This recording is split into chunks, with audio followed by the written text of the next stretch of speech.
Yoga instructors tell you to find your happy place. They make it sound like it's a metaphor, a quiet beach, a mountain trail, a state of mind. For me, it wasn't a metaphor. My happy place was 100% physical, cost $120 on Amazon, and hung 3 feet off the ground between 2 glorious 80-year-old oak trees. It was my hammock. The hammock, a Mayan weave, double-wide, cotton masterpiece in radiant orange, blue, and yellow, so bright it probably violated some local ordinance. Which, as it turned out, was not far from the truth. My name's Jake Weston, and I'm a graphic designer, meaning I stare at a glowing rectangle all day while arguing about which shade of blue looks more trustworthy. My eyes are fried, my brain's mush, and my hammock was my escape pod from the madness. When I lay there, I could hear the creak of ropes, the whisper of the wind through oak leaves, the hum of suburban life. It was bliss. My wife, Lily, appeared on the patio, holding a beer and her trademark smirk. "You're not moving from that spot, are you?" she asked. "Only if the house catches fire," I said.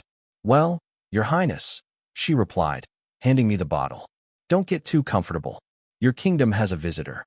I was about to ask who when a shadow fell over me, a cold, lavender-scented shadow. "Good afternoon, Jake." I sat up too fast, spilling beer and nearly catapulting myself onto the lawn. Standing there, like the ghost of suburbia, was Carol Benson, newly elected president of the Pinebrook Homeowners Association. Carol didn't walk so much as appear. She was beige personified, beige visor, beige polo, beige shorts, beige sneakers. Her only splash of color was the blood-red clipboard pressed to her chest like a weapon. "Carol," I said, still tangled in the hammock. "Hey there. What's up?"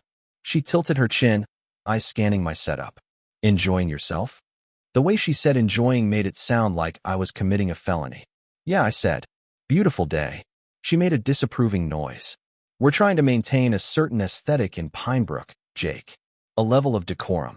I looked at my neat lawn and freshly painted house. Pretty sure I'm adding to it.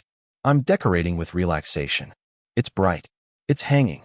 It gives the neighborhood a bohemian feel. "It's a hammock," I said. "The Mayans invented it." Pretty sure they'd be shocked to hear it's bohemian. Her pencil scratched across her clipboard like a guillotine blade. "It's an unapproved temporary structure. You'll be hearing from the board." 2 days later, I got the letter. It wasn't mailed. It was hand-delivered, tucked in my mailbox like a ransom note. Violation notice. Article 4, Section 2B. Unapproved outdoor furniture and temporary structures. The description read, 1 multicolored hanging fabric lounge suspended between two trees. Hanging fabric lounge. I yelled. They make it sound like I stapled a couch to a tree. Lily sipped her coffee. "Just take it down, Jake. It's not worth it." But it wasn't about worth. It was about principle. It was about being told I couldn't have joy in fabric form. "You're right," I said, dangerously calm. Lily recognized that tone. It was the same one I used before buying a 3D printer to save money and ending up $2,000 poorer. "Jake," she warned. I grinned. "I'm not fighting them. I'm interpreting them." I called for an appeal hearing. They scheduled it for Tuesday at 7 p.m. in Carol's garage, of course. I came prepared. A full-color, 12-page presentation titled The Historical, Ergonomic, and Aesthetic Benefits of the Hammock. I had charts, diagrams, historical woodcuts of 18th century gentlemen lounging. I even had a slide citing a medical study about spinal alignment. Carol's garage was predictably sterile. Every tool outlined on pegboard, the air thick with disinfectant and disappointment. She sat at a folding table beside 2 other board members, Ted and Marty, who looked like clones in golf shirts. "You have 5 minutes," Carol said. "Thank you, esteemed board," I began. "Let's talk hammocks." "We know what a hammock is, Jake," Carol interrupted. "Do you?" I shot back. "Because your notice called it a hanging fabric lounge, which is both poetic and profoundly wrong." I clicked through my slides, passionately explaining that the bylaw was meant to stop people from pitching tents on their lawns, not to criminalize backyard naps. When I finished, Carol leaned forward. "The bylaws are not suggestions. They are rules. A hammock is temporary. Today it's this. Tomorrow it's lawn wind chimes. Then painted mailboxes. Society collapses." Ted and Marty nodded solemnly, as though I'd proposed anarchy. "Appeal denied," she said, slamming her binder shut. I packed up in silence. I wasn't defeated. I was inspired. That night, fueled by espresso and vengeance, I stayed up reading the Pinebrook Covenants, Conditions, and Restrictions, all 212 pages of beige tyranny. By 3 a.m., I found my enemy. Article 4, Section 2B, the dreaded Temporary Structures Clause. It banned hanging fabric lounges, hammocks, and similar items. Carol had slipped in that addendum herself in 2019. But then, there it was. Salvation. Article 7, Athletic and Recreational Equipment. The clause read, any and all athletic or recreational equipment is permitted by right, provided it is installed professionally, insured, meets city codes, and does not exceed 15 feet in height. By right, I whispered, meaning they couldn't stop me. The plan hit me like divine revelation. Big, stupid, expensive, perfect. The next morning, Lily found me on my laptop, eyes wild. What are you doing? Research, I said. Athletic equipment. She read over my shoulder. Apex Adventure Builds? Jake, no. It's for my core, I said. For my agility. For aerial meditation. You get winded tying your shoes. But I'd already called. The voice on the other end boomed. Apex Builds, this is Stig. Hi, I said. My HOA banned my hammock. Stig chuckled, a sound like a grizzly bear eating gravel. What did they call it? A fabric nuisance. Hanging fabric lounge. He roared with laughter. That's beautiful. So what are we building? A trebuchet? A moat? I was thinking a net. Like a trapeze safety net. Rated for 1,000 pounds. Pause. Then, kid, you just made my week. I'll be there tomorrow. The next morning, Stig arrived in a matte black Ford F-350 that looked like it could tow the moon. He stepped out, all beard, flannel, and confidence, and slapped one of my oak trees. Good bones, he said. We'll go 20 by 30 feet. Industrial cable. Bright safety blue. The brighter, the better, I said. He grinned. You're my kind of crazy.